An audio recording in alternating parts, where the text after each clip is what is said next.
2021년 11월 18일 목요일 하나님 앞에 새롭게 시작하는 서광교회 새벽 묵상 말씀입니다.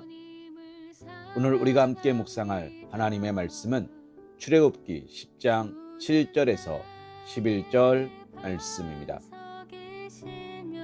바로의 신하들이 그에게 말하되 어느 때까지 이 사람이 우리의 함정이 되리이까?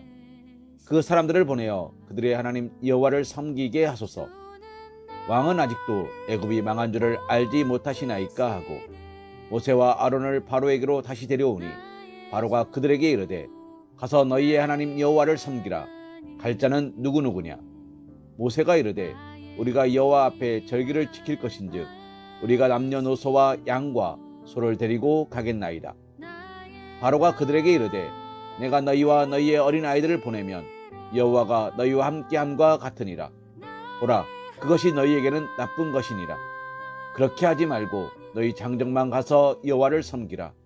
이것이 너희가 구하는 바니라. 이에 그들이 바로 앞에서 쫓겨나니라. 아멘. 오늘 우리가 함께 묵상하는 말씀에 보면 모세와 아론으로부터 메뚜기 재앙에 대한 경고를 들은 바로의 신하들은 바로에게 이스라엘 백성을 보내어 그 하나님 여호와를 섬기게 하소서라고 강력하게 청합니다. 애굽이 멸망의 위기에 처해 있다고 호소하고 있는 것입니다.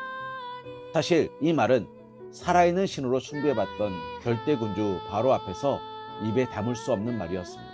그러나 이제까지 있었던 7번의 재앙을 통하여 자신들이 섬기고 있던 신은 헛된 것이며 오직 여호와 하나님만이 참된 신임을 알게 되었던 바로의 신하들은 이제 바로의 칼보다 하나님의 심판이 더욱 두려워진 것입니다. 사랑하는 성도님, 우리가 참으로 두려워해야 할 것은 세상의 권세가 아닙니다. 오히려 우리가 하나님을 두려워하지 않고 세상을 두려워하여 하나님의 말씀을 전거하지 못하는 것을 두려워해야 합니다. 우리가 세상을 두려워하게 된다면 우리는 영원히 돌이킬 수 없는 형벌을 면하지 못하기 때문입니다.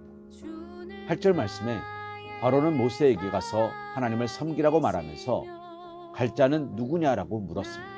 바로가 메뚜기 재앙으로 인해 입게 될 경제적인 타격을 염려하면서 이스라엘 백성들을 보내기는 하지만 하나님의 명령대로 이스라엘 백성 전부를 애굽에서 보낼 마음이 없었음을 보여주고 있습니다. 사실 바로는 이미 하나님의 요구가 무엇인지 잘 알고 있었습니다. 그것은 모세가 수차례에 걸쳐 하나님의 명령을 그에게 전달했기 때문입니다. 하지만 바로는 이스라엘을 보낼 마음이 없었기에 적당한 선에서 타협을 보고자 하는 것입니다. 즉, 이스라엘의 일부만 보내어 하나님께 제사를 드리게 함으로써 모세의 명분은 살려주되 이스라엘을 해방시켜주지 않고 영구히 잡아두려는 자신의 목적도 이루고자 했던 것입니다. 그러나 모세는 바로의 괴계를 잘 알고 있었습니다. 그래서 바로의 타협안을 단호히 거부하고 있습니다. 물론 인간적으로만 본다면 모세도 바로와 적당한 타협점을 찾아 피곤한 싸움을 끝내고 싶었을 것입니다.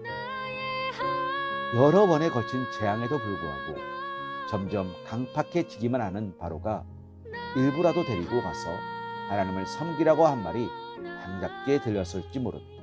그러나 모세는 하나님의 뜻이 무엇인지를 분명히 알았고 하나님의 뜻을 온전히 이루어야 함을 알았기에 바로의 제안을 거부했던 것입니다. 성도는 죄의 세력이 적당한 타협안을 들고 나올 때 단호히 거부할 줄 알아야 합니다. 신앙은 중간이란 없습니다.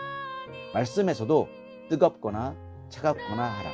그렇지 아니하면 내 입에서 토하여 버리리라.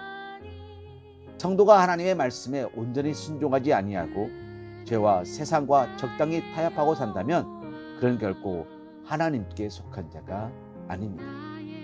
우리 사랑하는 서광교회 성도님은 하나님의 말씀에 굳게 서서 모든 죄의 세력과 타협함 없이 하나님의 거룩하신 뜻을 온전히 행함으로 하나님의 백성으로 하나님께 인정받으시는 사랑하는 우리 서광교회 사랑받는 주님의 자녀들 되시기를 주님의 이름으로 기도합니다.